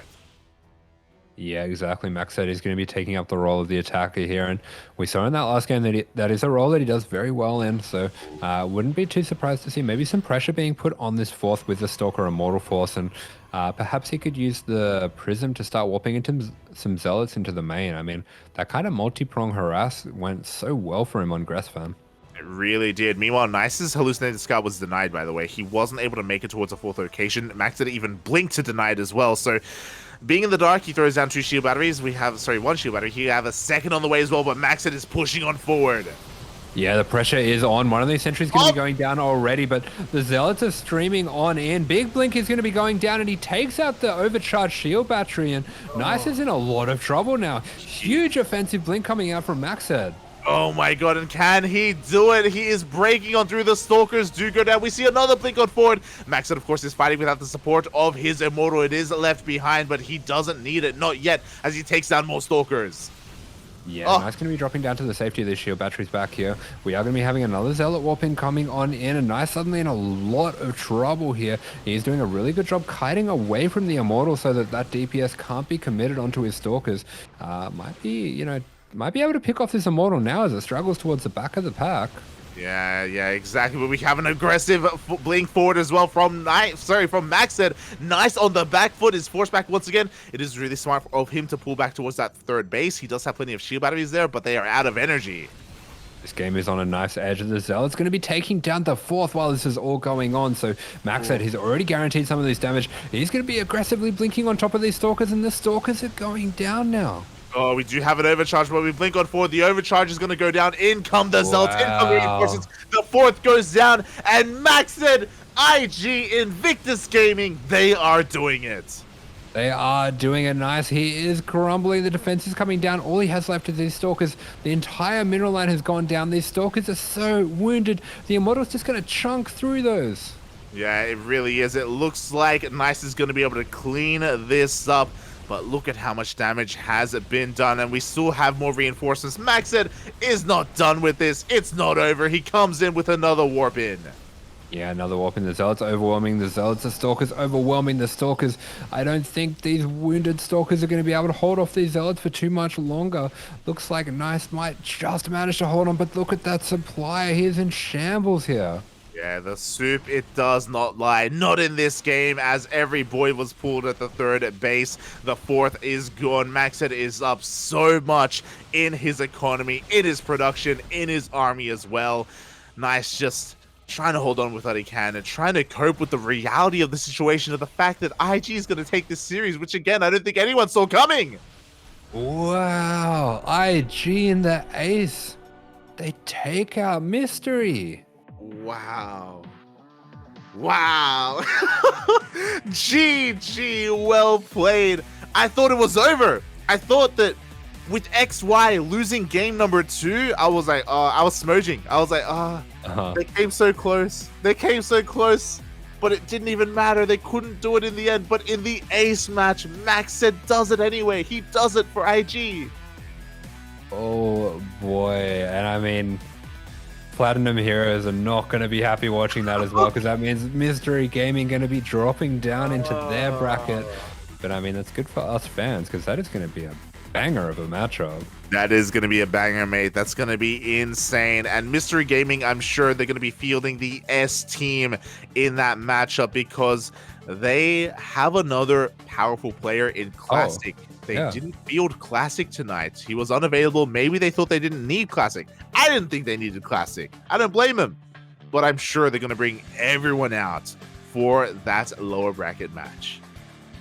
Yeah, I mean, both Plat Heroes and Mystery Gaming being knocked down to the last bracket, so they will be out of lives here. They will be fighting it out to try to get back in through that lower bracket to fight for those qualifying spots for Code S. It's going to be an intense battle, but with that, we do have our matches completed for tonight. We do, and a lot of upsets, or a lot of really surprising results. It all started, we should have recognized that something was amiss with the first matchup, with Roddy taking a game off of Goblin. Oh, like immediately, it's like, what world are we living in? What's going on right now? What is happening in this timeline? And yeah, it's got to be that plane ticket. It's got to be Rio. What? in my brain, the Rio sponsorship is a plane ticket for the championship team. Oh, that'd be sick. That would be sick. That would be sick. Yeah, but I mean, maybe that was, as you were saying, foreshadowing of what was to come, because IG, they did get the first game of every set. I mean, MacSed upsetting Nice, BreakingGG upsetting DRG, and that was a crazy night. They did the Team GP maneuver. it was crazy, Poppy. Oh my god. It was the opposite of the team. It was like the reverse Team reverse, GP maneuver. Yeah. Oh my god. The confident Team GP maneuver. the mental, Poppy. You know, the king of the mental coming out strong. XY designed their strategy. He was like, we're gonna win the first game of every set. That was the strategy. Like kings, Poppy, like kings. And that's exactly what they did.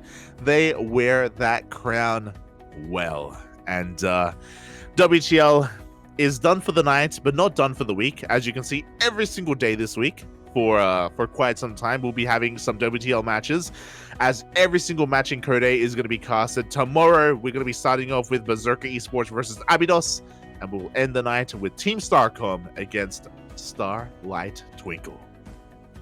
Oh yeah, we're going to be having the Starlight Twinkle versus Team Starcom rematch. Yo, Spirit, I'm sure he wants some revenge on Wayne. Wayne did bring down Spirit in the ace match, if you recall. That's what it all came down to. So I'm sure they want another crack at it. Or maybe Cham wants his go at Wayne instead. It's hard to say. Regardless, amazing matches coming up in the week. And if you're in the chat, you better be there tomorrow.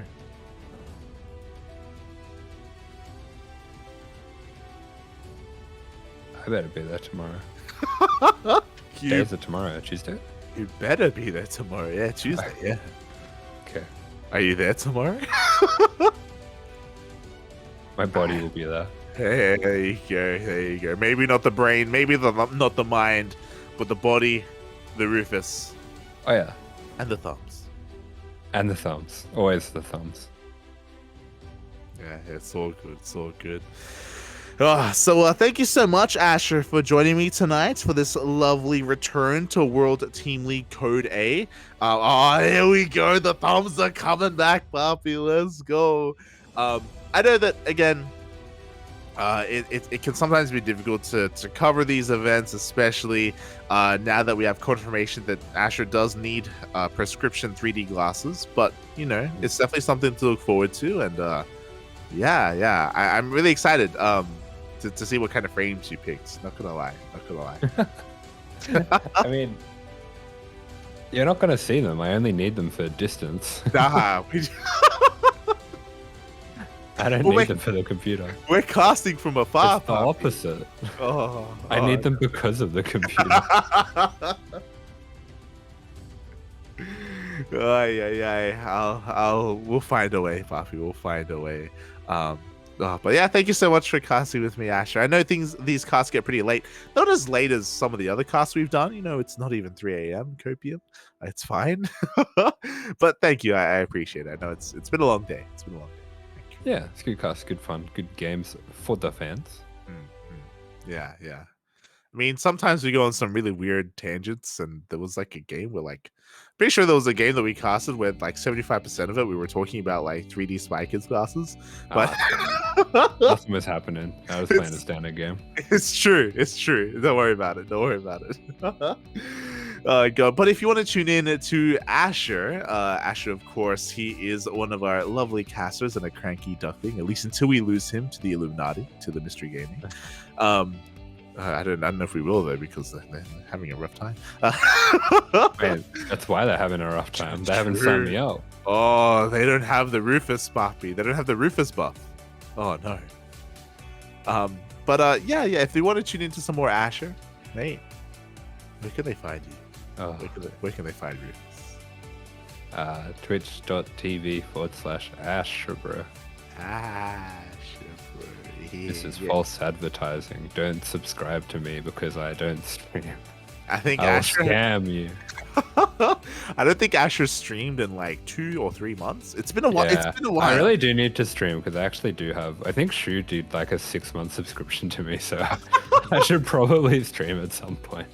You're an animal. I mean, we were talking about it. I mean, it wouldn't be a bad idea for you to Is the open beta for D4, is that only for the weekend, or? Yeah, it finishes in like 4 hours. Okay, never mind. Well, I'm sure that we'll see something on Asher's stream at some point, so keep an eye out for it. You know, give him a cheeky follow. Just give him a follow. I mean, if nothing else, when D4 finally comes out, I'll be playing a lot of that. True. For those wondering, I think Asher was playing some of the Diablo 4 beta, and we may form a bit of a Duckling team to stream it together and play, and you know, experience it. Yeah. We got a bit of a taste of it earlier, and I like it. Trying to convince Chappie to take work off. Oh my god. What are you gonna do? Like a 24-hour gaming, mate? We're gonna pull an all-nighter for D4? No, I get too anxious pulling all-nighters. That's messed up. How about you, Let? Where can we find your stream? Oh, I thought you were like, how about you? Are you gonna pull an all-nighter? Oh no, I mean, I don't have to worry about that. I'm sure you will if you like it. Yeah, let's go. That's only if we play together. But yeah, @_VIP on Twitch and Twitter. I do stream throughout the week. I was streaming earlier today as well. Smudging a little bit though. I need to sort that out. I know what it is, but like recently I've been streaming with like brain fog, and it's not good. It's not good. It's you know, you need your brain to play StarCraft, and these are animals hitting you with Hellbat all-ins. I know. True, mate. We gotta talk about that, buddy. What's going on, Asher? What's happening? Get out of my ladder. Just trying to get to the next game, buddy. Just stopping by. Shaking my head. So yeah, if you're interested, @_VIP on Twitch and Twitter. I try, you know, I try to stay positive, you know, for the Zerg ladder session. Try not to smudge. Sometimes fail, but it's all good. And if you're interested in just the Cranky Ducklings, though, We are live throughout the week, and Twitter, Facebook, Instagram. We have all the social medias. We upload VODs to YouTube on a daily basis, and our tournaments are returning. ! Patreon in the chat if you want a link to our Patreon page. We have announced 3 regular tournaments that we're going to be hosting, and the signups have gone live yesterday. Sparkling Tuna Cup, as well as Grand Platypus Open. 2 events are going to be run this week. Sparkling Tuna Cup is open to all regions. GPO, Grand Platypus Open, after over a year-long hiatus, is coming back as a tournament restricted to the regions of Oceania, Southeast Asia, Taiwan, Hong Kong, and China. So the EPT Asia region. And I was looking at the signups, and I'm pretty excited. Nice has signed up. Joliwa Loves has signed up. Chappie has signed up, which is crazy. It's great to see some of these players that we don't see enough of a little bit, and we're going to be seeing a little bit more of instead, facing off against each other. So who else, Lad? Who else? Oh, knock. And AsherBro is signed up. I'm excited. Yeah, let's go.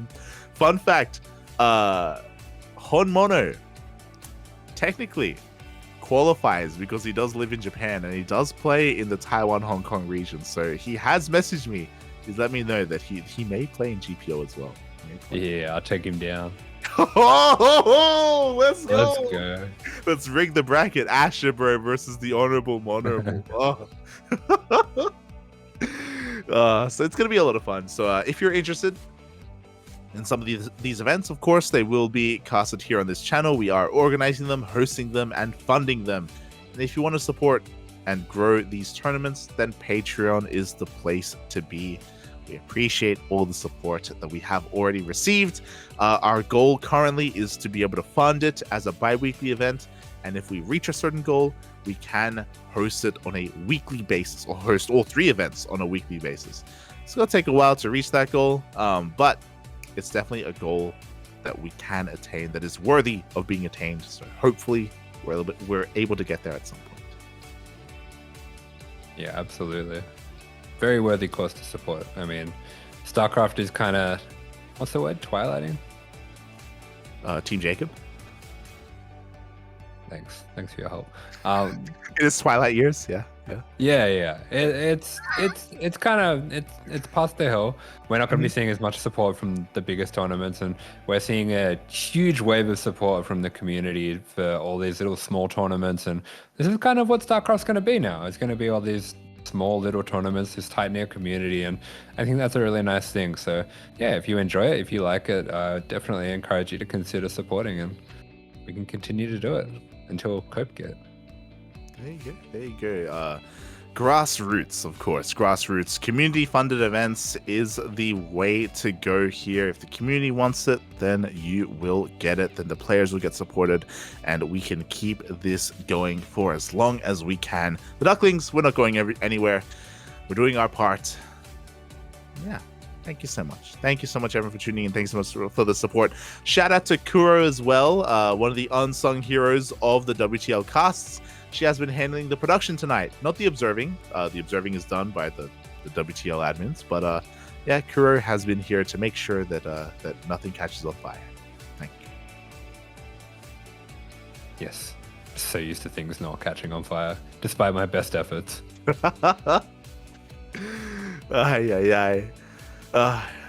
And with that, thank you so much for watching. Thank you so much for the support. Asher, do you have anything you want to say before we head off for the night and go to bed? If you wish upon a star, maybe MacSed will go very far. Thanks for watching, everyone. We'll see you tomorrow.